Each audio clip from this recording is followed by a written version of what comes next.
Okay, we're going to go ahead and get started here.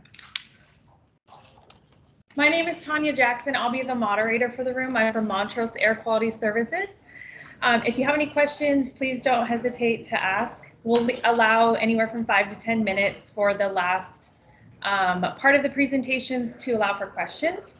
There is a sign-in sheet going around, so if you don't get the chance to sign it now, please sign it before you leave. And our first presenter is Derrick Mauk. Derrick's going to be presenting on preparing your LDAR program for an audit. Derrick Mauk brings 28 years of experience in the LDAR industry to Montrose Air Quality Services, where he currently works as the Director of Quality and Training for the past 4 years. He has led the development of the current third-party audit program for Montrose since 2019. Derrick has been involved with LDAR audits from all sides, including managing programs under audit to performing major refinery consent decree audits. He has managed and performed many types of audits, including consent decree, internal, gap analysis reviews, internal company assistance, HRVOC, and agency inspections. Please, everyone, welcome Derrick. Thank you. Good morning, everyone. So I didn't think that when I agreed to do the 8 o'clock session that everybody wanted to wake up early in the morning and talk about audits, all of our favorite thing. But that's what we're going to do this morning. So I spent many of years running around the country for LDAR companies, preparing for LDAR audits, for third-party audits, consent decree audits, helping clients out prepare for audits. And I learned during that time really what it took to prepare for an audit. You know, checking out calibration records, all the way from looking at training records, making sure we were ready. And I learned as I moved through that part of my career where I was running around making sure that we were going to be okay for an audit, it really helped transcend my my movement into an auditor situation. So I learned what audits were looking for. I learned how they performed audits, and I spent a lot of time looking at what we could do to ease the stress of an audit. And that's what we're going to talk about today. We're going to look at how can you ease the stress of an audit from a program owner. Maybe you are a contractor who is doing what I was doing and you're helping prepare for an audit. That preparation stage of an audit is really key to having a successful audit. So the dreaded A word, we all have been there. We all probably have been a part of an audit. You know, audits can be stressful. They could be scary at times. They can be very disrupting. And no matter what side of the audit you're on, whether you're on the contractor side or whether you're on the owner side, it's still a very stressful aspect of it. But proper planning in doing audits can really help relieve that stress. So making sure that we're prepared for them and that we're not going to have anything that's a surprise really is the biggest part of helping relieve that stress of an audit. So we're going to talk real quick about what I call the auditor's fire, right? So auditors are tasked with being the experts, right? You're bringing in an auditor to be the expert to audit your program. They're expected to have the ability to see everything in your program, to find everything that may be wrong with your program. This adds a lot of pressure to your auditor. I've been there, so I can see that. They've been hired by you because they are the expert and they have all the answers, right? Well, the level of expectation of a seasoned LDAR auditor is what builds the fire inside of the auditor. So what does that mean? What does it mean to have the auditor's fire, right? Some auditors have a fire that burns a lot stronger than others. The fire that drives the need to find something wrong. So there are auditors out there that go into an audit that are just looking for something. They want to validate themselves, right? They want to have that, they have that fire that burns down. They're like, I'm going to go in there and I'm going to have findings. I'm going to go in there and show what I can do. I'm going to prove what I'm worth, right? Well, your position as a program owner is to not fuel that fire of an auditor, right? Different auditors have different levels of that.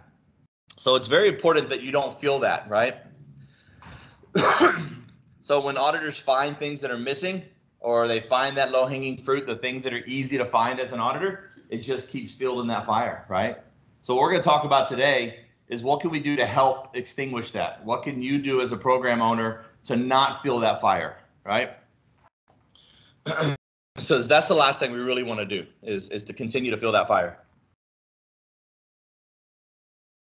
So what are the main objectives of an audit, right? It depends on really what position you're in, if you're the auditor or the auditee. As an auditor, we'll start there. The auditor is to be precise, right? As an auditor, you have to be precise in your audits. You have to look at the rule. You have to look at the data. To be thorough, to make sure you're looking at all of the data that you can, to make sure that you're looking at all the aspects of that data. Provide accurate results, to find gaps or errors, right? This is what an audit is about. If there are gaps, if there are findings and there are errors, it is the purpose of the auditor to find those. Provide clear explanation of those findings. So an auditor will find a finding and you would hope that that person would find it and really explain why it's a finding or why it's a gap. And then have professional conversations with the client about what these findings are, right? Not just throw a finding down and say, that's a finding, let's move on. Really have a conversation as to why, really talk about what, why it's in the rule that way or why you're seeing that. From an auditee standpoint, your main objective is to provide support for an auditor or an audit to keep that audit moving, right? You don't want an audit to stall out. You don't want to get stuck on one aspect of an audit for days or for hours, because you want to just really keep it moving. Because really, if you get stuck, that's another aspect that really starts to fuel the fire of that auditor, right? They start looking at that, and as an auditor, you'll start saying, that we can't even get past this moment, so where are all of our issues at? So we're going to really start feeding this and feeding into this aspect. It really fuels that fire. To eliminate disruption of an everyday program, that's a huge thing, right? So you have an auditor come in, an audit can be very disruptive to your program because you're stopping everything that's going on, your day-to-day work, your contractor's day-to-day work. A lot of things are being pushed aside to make sure that the audit's going well. It's very difficult to manage that disruption of an everyday program and to participate in the findings. So if an auditor has a finding, it's really important that you as an owner are participating in what those findings are. You're having the conversations with the auditor about those findings, not just allowing that finding to just go through. Because maybe there's some interpretation that can be done. Maybe there's some ways that you can get around that. And really to be prepared. That's very important, is to be prepared for your audit. And that's really what the premise of this presentation is about, is what we can do to be prepared. So we got the 5 Ps, right? So growing up, my father always told me about these 5 Ps. And I really never took it to heart. I was like, yeah, okay, whatever. We're just going to be prepared for something. Never really thought about it until I started really getting into the audit game for LDAR. And I started realizing, wow, if you're not prepared, things can really go wrong. Things can really spiral out of control very quickly if you're not prepared for an audit. And that's on all aspects. That was from my experience in managing LDAR programs and managing the compliance side from a contractor side of having audits performed on me or on our programs, really going in there and preparing for those audits early, all the way through where I'm at now, where I'm performing a lot of these third-party audits. And I'm learning very quickly that preparing for that audit as an auditor is also very important. And I'm utilizing my experience in helping prepare the client for what's to come. So really that preparation phase is extremely important. So obviously we've all seen the 5 Ps before. Proper planning prevents poor performance. It could not be any truer for an audit. You plan for an audit properly, you're going to have good performance. So how do you prepare for an audit? Right? There's a lot of things. We're going to try to key in on certain areas that I see recently that are some of the big topic items. So selecting the correct auditor, right? That's a huge aspect. Selecting the correct auditor to come in there and perform an audit at your facility, right? You want to make sure that your auditor has the skills they need to perform it. They have the team they need to come in and help perform the audit. We want to make sure that the auditor is prepared. The timing of the audit. Timing of the audit can be huge, right? It depends on what time of the quarter it is. Are you trying to bring an auditor in to audit your program at the very last week of the quarter, right? That could be extremely disruptive to your program. It could be very rushed. You don't want to rush an audit. If it's at the end of the year, All of these things are very important when it comes to timing of your audit. The pre-audit planning and information gathering, right? So you know an audit's coming, you have plenty of time to plan for it. If you've done your due diligence and you're making sure that your timing is good, so making sure that you have all the information needed, right? I spend a lot of time doing pre-audit work where I'm finding out little things, and you might think of these as maybe like insignificant things, but I will call a client and I will ask a lot of questions. I will ask, where do I go? Who do I see when I get there? Do I have to shave my beard off before I get there? Things like that you don't want to show up to an audit as an auditor and the first day be a lot of wasted time, right? Because you're really trying to get in there, and as an owner, you really want to keep that audit moving like we talked about. It's one of your main objectives of the audit. So you want to keep it moving. So the quicker we can get in, the less disruptions we can have, the better we can get through this audit. Logistics, how are we going to get around? Who's going to take us to the units outside? Who's going to do our safety briefing? Doing all of these types of things, it's important that we know what the logistics are. A self-audit. So you have an audit coming. It's really key that you perform a self-audit on yourself. You have the ability as a program owner, as maybe as a contractor who is managing these things. Go in there and see what your program looks like. You may feel like you have a good idea of what your program looks like, but understand what's going to happen during your audit and really go in there and perform your own self-audit. So you don't want any surprises, right? If you have some holes, you should already know about them, right? The auditor will probably find them, may or may not find them, but you should know. Do not be surprised. And by performing that self-audit, you can really help with that. Data preparation, this is huge because this really starts to go back into what we talked about with that fire. If an auditor comes in and asks for data and it takes you 3 days to get it for them, automatically you're adding fuel to that fire, right? You're adding that burn because they already are starting to see that you don't really have everything together. So if you don't even have your documentation together, if you can't even provide the simple data that they're asking for, what exactly else is going on? So it really starts to drive that, right? And your goal is to really kind of keep that at bay, right? Talk about that a lot. Team preparation, preparing your contractors, preparing your team, preparing anybody else that's on your environmental staff, making sure everybody knows what to expect, making sure there's no surprises when it comes to who's going to do what on each audit task. And then build confidence. Build confidence in your team. Make sure everybody on your team knows that what's going to happen in the audit is going to be good. Everything is prepared. Really build that aspect of confidence, because then once that confidence is built in your team, it'll just pour into the audit and everything will go well. Calibrations. We're going to talk about calibrations a lot today, right? We're probably going to talk about calibrations a lot today. There's a reason for this, right? It's because as an auditor, I see this a lot. Like, this is one of the main things. So we're gonna talk about this. This is why I wanted to put this graphic up there, right? Seems easy. Seems like calibration's no big deal.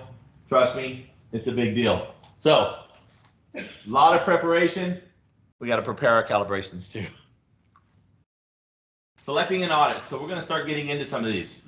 So you want to make sure that your audit firm has a very strong knowledge of the requirements of your audit, right? So if it's a consent decree audit, they understand your consent decree. They're willing to study your consent decree to understand what the actual requirements are of your consent decree. If it's just a regulatory audit, they understand the regulations that they're coming into audit. So you want to make sure that you're bringing somebody in that has that experience.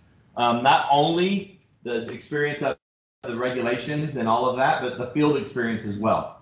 You know, they understand Method 21 well enough to where they can go out and watch Method 21 happen. They understand if it's happening correctly. They can walk through and look at P&IDs, or they can walk through and look at lines to make sure that you're meeting all of the applicability rules in your field, right? You want to make sure that you have an audit team that has that skill set, a strong enough team, right? It's not just the lead auditor. It's the folks who are performing comparative monitoring if you have that requirement. It's the folks that are looking at it. The team that they bring with them still need to have all of the same skills.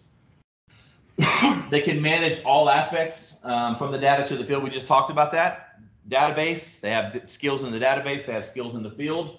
They can meet the timing expectations. Sometimes your audit will be very quick. Sometimes, I mean, I've had audits that have come to me and said, hey, we need to do an audit. We need you out here next week. Those are very difficult. Things are getting very hectic at that time, but it can happen. But really, you want to make sure that they can meet that expectation. If you need it quickly, ask those questions. Make sure, can you do everything you need to do if you're coming out next week or next month or whatever it is? Make sure you're not pressing that auditor's time. They'll work together to discuss potential findings. This is really key. So you really want your auditor to be able to sit down with you and talk about potential findings. Typically on an audit, I will look at potential findings and we'll talk about them on a day-to-day basis. We won't wait till the very end and say, okay, I found all of this stuff this week, right? You'll talk about them as you find them, because there may be things that we can look at that will mitigate some of these items, right? So you really want to be able to have those one-on-one conversations with your audit lead to make sure that you're discussing potential findings. And you'll allow, and the auditor, you really want your auditor to allow for some feedback, right? To give the auditor feedback to make sure that you're getting what you need in your audit. So you really want to, when you're out looking for an audit firm to do your audits, you really want to make sure that a lot of these are being done and you're asking these questions to make sure you're getting the right audit team. Timing of the audit. So we all know in LDAR, if you're managing LDAR, or if you're managing any kind of program, that timing is important for LDAR, right? We all have things that we have to get done. We have quarterly, we have annuals, we have all of these things. So making sure that you're not putting an audit when you're bringing in 3 or 4 auditors at the last month of the quarter is extremely important. It's very disruptive, it's very difficult, it's very hard to get done. Making sure that you can complete that. Will your contractors, who usually are a big support structure in an audit, are they gonna have time to help, right? The weather factor. Doing an audit in North Dakota in February, not a great idea, right? Even though it might be 10 degrees, that auditor fire is going to start burning a little bit, right? So making sure that the weather is going to be something. Doing an audit down in South Texas in July or August, it's tough. I know that sometimes timing happens and you can't really do anything about that, but making sure that you're trying to do it at the right time is really important, and allowing enough time for strong preparation. So if you can push an audit, if you can prepare early, if you know you're going to have an audit in May and you can start preparing much earlier and you can start getting it all set up, that gives you more time to prepare. So the less time you set up an audit and the less time you give, the less preparation time you're going to have. So now that the audit's scheduled, let's pre-plan, right? So the key to pre-planning for an audit is to ask questions. And this is what we hit on just a little while ago. Ask all the questions you can. Knowledge is power for your program right now, right? The more information that can be shared back and forth with your auditor before your auditor shows up, the more successful that audit's going to be. The more the kickoff's going to be good. Coming in and the start of the audit is going to be strong, right? Setting a daily itinerary, right? We like to do that to where everybody knows what's going to happen on every day, right? The auditor is going to show up at what time every day. We're going to have a kickoff meeting every day at what time. We can schedule those meetings. We're going to have a closeout meeting every day at this time. We're going to have lunch at this time, so that everybody on the team, all the way from your managers, your environmental staff, your contractors, everybody knows what exactly to expect, right? It's a huge preparation part of this audit. There's no questions. Self-audit, self-assessment, right? So this is huge. You really should do it, right? You really should take the time to perform your self-audit on this. So I learned early on in my career that when I knew an audit was coming, I would spend a lot of time making sure all of my T's were crossed, my I's were dotted, everything is ready to go for that auditor, right? You have the opportunity to do that because you know it's coming. It's not a surprise. It's not the EPA knocking on your door saying it will be there tomorrow. It's not a California reg saying, hey, we're at the gate, let us in. Like, you have time for most of these audits, right? So prepare for it. Get everything understood. Get everything in order, right? If you don't prepare, you just let it come and happen, that's when you start to find holes, right? You can get to this point where you feel like my program is running strong. I've had no violations in 2 years. I'm not worried about this audit. We're good. I've been in those facilities, even recently, where everybody says, oh, we're going to be great, that we have no issues. It's not always the case. So don't fall victim to just assuming everything's okay. Do a self-assessment, right? Bring in some of your contract help. Do something to really look at your program before you have an audit. Understanding the scope of your audit. This is also very huge. Whether it's a consent decree, if it's a consent decree audit and you're auditing and your auditor is coming in to audit that consent decree, understand what your consent decree is requiring.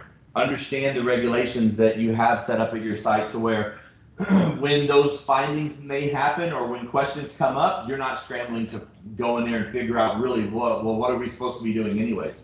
Really understand, right, what the standards are, the rules that are driving your audit or your program.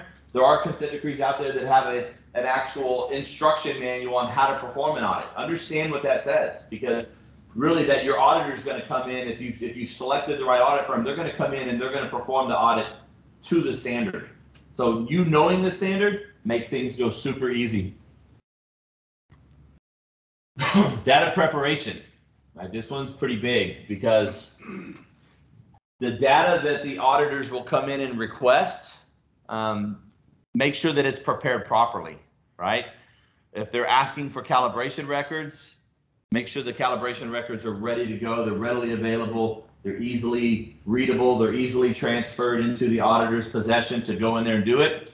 And then important factors here is that you should only really provide what the auditor is asking for. I get this a lot. I see this a lot. I'll ask for a certain set of data, and it's just easier to give them everything, right? Well, giving them everything is not what you want to do, because everything may be more than what they need. One, it slows the audit down. You're not keeping that audit moving like we talked about earlier, because you're giving them, just overloading them with data. And two, it's really quite distracting for the auditor. The auditor will now get stuck on one thing, because you're going to give me all of this, I'm going to look at it, right? I've asked for A, B, and C, you've given me A through F, I'm going to look through A through F, right? Because you obviously want me to look through all of this, right? So really it's important, make sure you're only giving your auditors what they ask for. Pay attention to date ranges, pay attention to the reports they're asking for, pay attention to maybe even like, hey, I'm only asking for valves, a valve list, so don't give me connectors, right? There's no reason to look at these things, right? Keep your audit moving, proper data, and be ready to explain any questions that may come up, right? Inspect your data that you're giving them. And most of the time, auditors will ask you for data early. If they're asking you for data early, give it some time to look it over. Make sure that it looks good. Make sure that it looks right.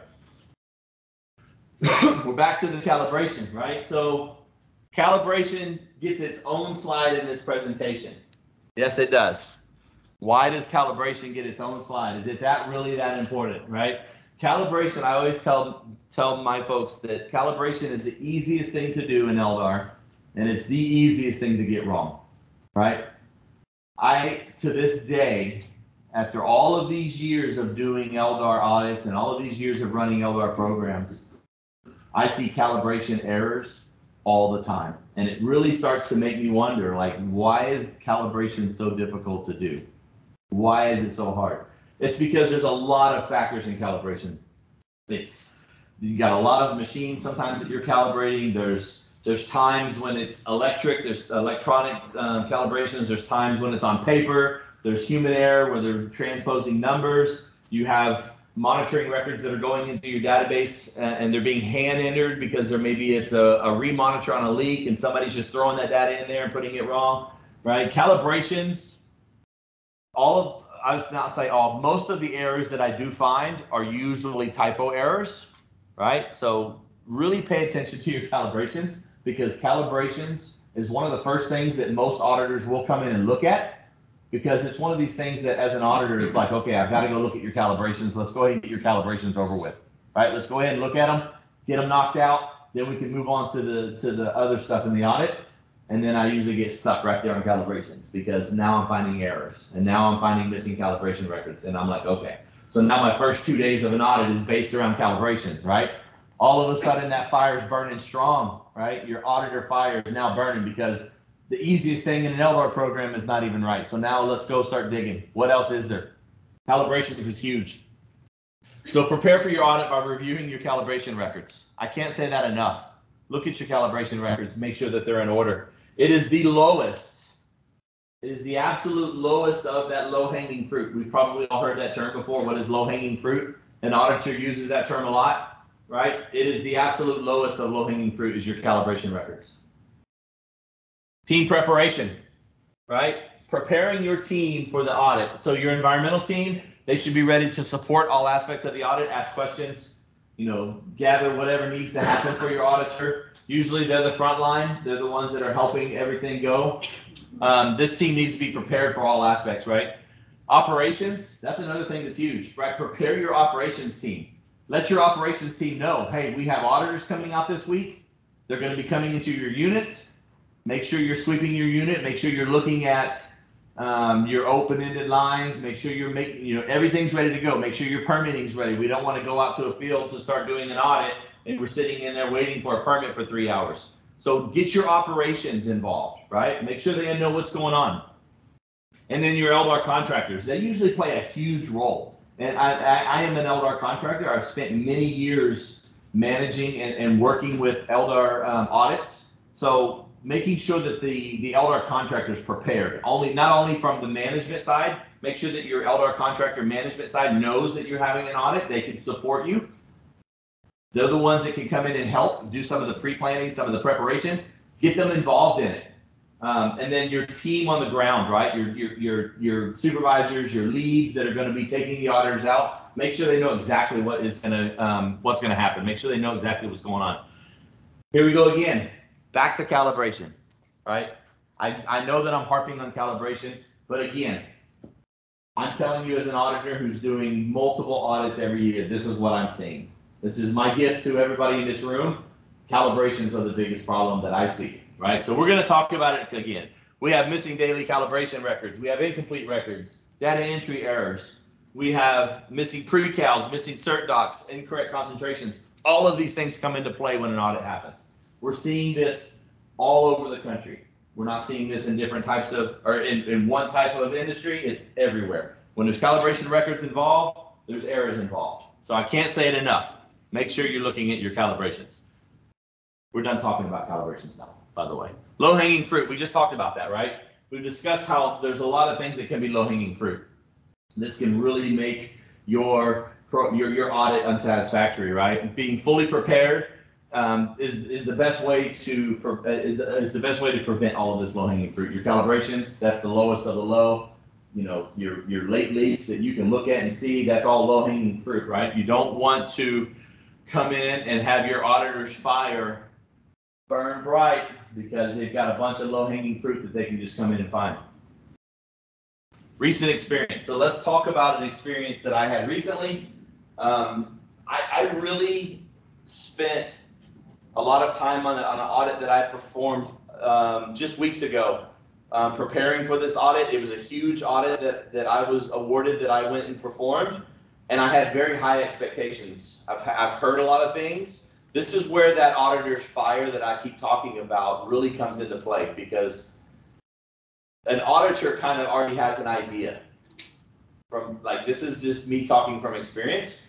We already have an idea of what we're walking into, just from industry talk, just an idea. So I've heard a lot of really good things about this facility. I heard a lot of good things about this program, about the people who are managing this program. So I had very high expectations walking into this program. Walked straight into the program. First thing I did, like I said earlier, I said, okay, let's start with calibrations. Let's get some calibrations going. Let's knock it out. Very, very, very large program, 40 plus people, right? Calibrations are done on paper. That makes everything more difficult. Okay, these are the days I want calibrations. These are the quarters that I want precision calibrations. Please provide them to me. 3 days go by, I'm still waiting for calibrations. Took 3 days for me to get the calibrations that I asked for, right? Already not off to a good start. So now I finally get the calibrations. Missing calibrations everywhere, missing precision calibrations everywhere. Calibration audit is done. After I got the record, took me 20 minutes to audit them.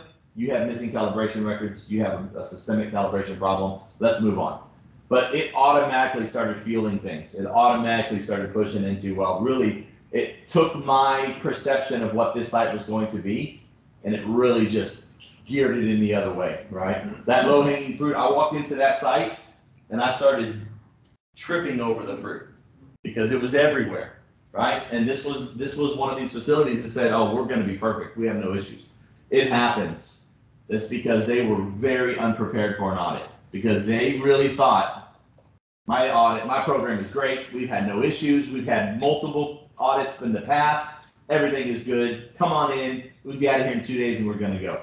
Right? This is 3 weeks ago. We're still looking at findings. Major issues because they did not prepare for their audit. This is where the preparation aspect comes in. Really have to prepare. Reach out to your colleagues. This is one of the last things we'll talk about. If you're a facility where you're going to have multiple audits, you'll have an audit at one of your facilities, reach out to your colleagues to find out how it goes. Call the other LDAR coordinators in your company from other parts. Reach out to other colleagues that you may know who've received an audit. Ask them, how did the audit go? What did they do? How did they perform this? You have that information available to you.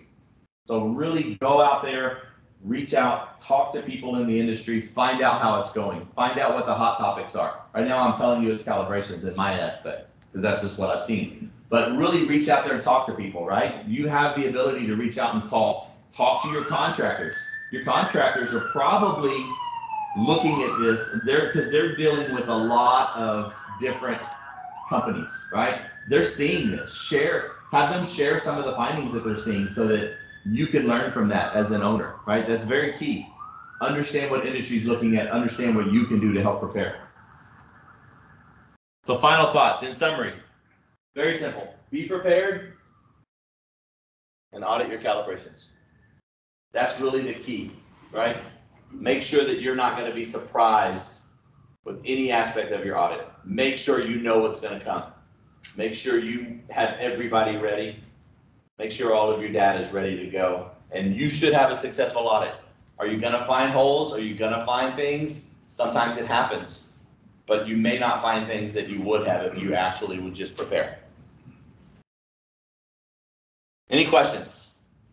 Any thoughts? Yes. Do you have a standard, standard checklist you use for each audit? Good question. So what I do when I go to an audit is I will actually build an individual checklist depending on what the audit standard is. So I don't have a standard that I use. Obviously, there are a few things that you can standardize that you're going to look at in every single audit, because every audit has, calibration audit or leaks or things like that. But then I will also, I actually build out a standard list, or I build out a custom list per audit depending on what the standard is, depending on what the consent decree is or something like that. Yep. Any other questions? Great. I really appreciate everybody's time today. Thank you for coming early in the morning and getting started with a good audit talk. So hopefully you'll have a great rest of the day. Thank you, Derrick. All right. Thank you. If you didn't get a chance to sign the sign-in sheet, please do so. If you can't find it, then just come up here. I have extra sign-in sheets.